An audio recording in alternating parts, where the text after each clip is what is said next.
Hi friends, good morning. This is Dr. Reddy, Faculty for Indian Polity and Constitution. Today in this particular video, we will try to discuss an important topic which has been in the news, that is subcategorization of Dalit communities. In the year 2024, on August 1st, there was a judgment delivered by a 7-judge bench by 6:1 majority, allowing for subcategorization of Dalit communities. On the same topic, a question has come in the UPSC mains in 2024 in paper 1. The question is something like this. Despite comprehensive policies for equity and social justice, underprivileged sections are not yet getting the full benefits of affirmative action envisaged by the Constitution. Comment. So this question, it means we started giving reservations to the economically and socially backward classes since independence. For example, if you take tribals and Dalits, they are given reservations in government jobs and also government educational institutions since independence. And they are also given reservations in Lok Sabha and legislative assemblies. But here the question which has come in the exam in 2024 says that among the tribals and among the Dalits, those who are already better off, they have reaped the benefits of reservation. So those who are most backward among the tribals and Dalits did not really get the benefits of reservation. Similarly, if you take the other backward classes, OBCs, they are given reservations in government jobs at the level of central government in 1990. They are given reservations in the central government higher educational institutions in 2007. So even when it comes to the OBCs, there was no categorization of, subcategorization of other backward classes. So here again there is this problem of the better off taking the benefits of reservation. So we had a commission called the Rohini Commission on subcategorization of the OBCs at the union level. It has given the report in 2023. The report is yet to be implemented. In some states, OBCs are already classified. For example, in the state of Telangana, backward classes are classified into A, B, C and D, but this is not done at the union level. So this is the issue which has been in the news. So in this particular issue, there was an important judgment. The judgment is called Davinder Singh versus State of Punjab. Davinder Singh versus State of Punjab. This judgment was delivered on August 1st, 2024 by 7-judge bench by 6:1 majority. Then what is the background for this case? So when Gnani Jail Singh was the Chief Minister of Punjab belonging to the Congress party, in 1975 Punjab government has come up with a notification. So this notification has done subcategorization of the Dalit communities. For example, in Punjab, Valmiki and the Majabi communities who belong to the Dalit category, they are the most backward in the state. So the Dalit communities were subcategorized and a quota in government jobs and government educational institutions was provided for all the scheduled caste people. The same thing happened in Haryana in 1994. Punjab it is in 1975. Haryana 1994. Andhra Pradesh in 2000. So the then Chief Minister Chandrababu Naidu has allowed for subcategorizing the Dalit communities. And even in Tamil Nadu, a Dalit community called Arundhatiyar, they are the most backward among the Dalit communities. So in other words, Punjab, Haryana, Andhra Pradesh, Tamil Nadu are some of the states which have done subcategorization of Dalit communities for giving the benefit of reservation to the most backward Dalits among the Dalit communities. So the 1975 notification has been under implementation for 30 years, for 3 decades till 2005. But in 2005, there was an important judgment, E.V. Chinnaya versus State of Andhra Pradesh, 2005. So this was a judgment by a constitution bench, 5-judge bench. In this case, the Supreme Court said, with respect to the state of Andhra Pradesh, I said in 2000, Andhra Pradesh state legislature has passed a legislation subcategorizing the Dalit communities. The constitutional validity of this law was a challenger before the Supreme Court, and in 2014-15, in this year, the constitution bench of the Supreme Court has said that subcategorization of Dalit communities is not valid. And as a result, subsequently, Punjab and Haryana High Court has declared the 1975 notification allowing for subcategorization of Dalit communities as invalid. So later on, in 2006, Punjab government has brought in a law in 2006 through the state legislative assembly providing for subcategorization of Dalit communities. So this law was a challenger before the Supreme Court. And then it was initially considered by a 5-judge bench in Davinder Singh versus State of Punjab. But as the judgment delivered in E.V. Chinnaya case was also a 5-judge bench, so the 5-judge bench cannot undo a judgment of another 5 judgment. So a 7-judge bench was constituted. And this 7-judge bench in 2024 by 6:1 majority said that subcategorization of Dalit communities is constitutionally valid. Then what are the constitutional provisions which allow for subcategorization of Dalit communities? If you take Article 14, Article 14 says equality before law and equal protection of laws.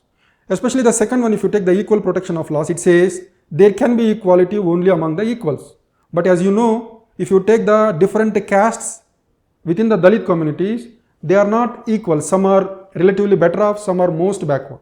So Article 14 permits classification on an objective criteria. So for the social and educational betterment of the most backward castes among the Dalits, classification, subcategorization is allowed under Article 14. Similarly, Article 15 clause 4 and Article 16 clause 4, they allow the state legislatures to do subcategorization of Dalit communities. So the competence of the state legislatures to make laws allowing for subcategorization of Dalit communities was laid down in 15 clause 4 and 16 clause 4. But before the Supreme Court, there was an argument made that in the Constitution of India, we had an article called Article 341. Under Article 341, the President has the power to come up with the list of SC and ST castes. So it was argued before the Supreme Court, subcategorization will come in conflict with Article 341. But the Supreme Court did not agree with this. The then Chief Justice of India, Justice D.Y. Chandrachud said, Article 341 empowers the Indian President to come up with the list of SCs and STs. It has got nothing to do with the subcategorization of Dalit communities. So subcategorization of Dalit communities is the legislative power which is conferred on both Parliament and state legislatures under Article 15 clause 4 and 16 clause 4. By subcategorizing the Dalit communities, we are not going to change the list of SCs and STs in Article 341. So subcategory, in other words, subcategorization of Dalit communities does not come in conflict with Article 341. So Justice D.Y. Chandrachud said, along with 5 others in the 7-judge bench, that a subcategorization of Dalit communities is constitutionally valid. Unless this subcategorization is allowed, substantial equality cannot be achieved among the Dalits. This I can explain you with an example. If you take the Telugu states, especially in the state of Telangana and Andhra Pradesh, we have among the Dalits 2 categories, Madiga and Mala community.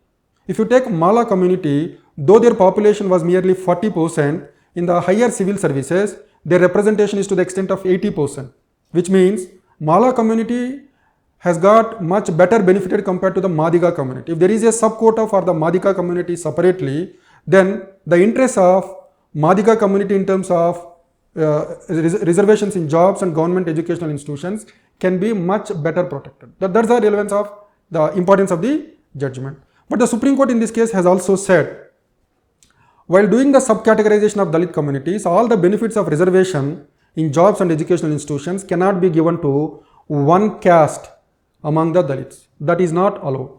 And the Supreme Court also said, if you want to subcategorize the Dalit communities and if you want to give them reservations to all the castes within the Dalit community, their inadequacy of representation has to be proved, for which you need to collect the empirical data. So this is the context in which the caste census, which has been in the news recently, the union government, the union cabinet has given an approval for conducting the caste census.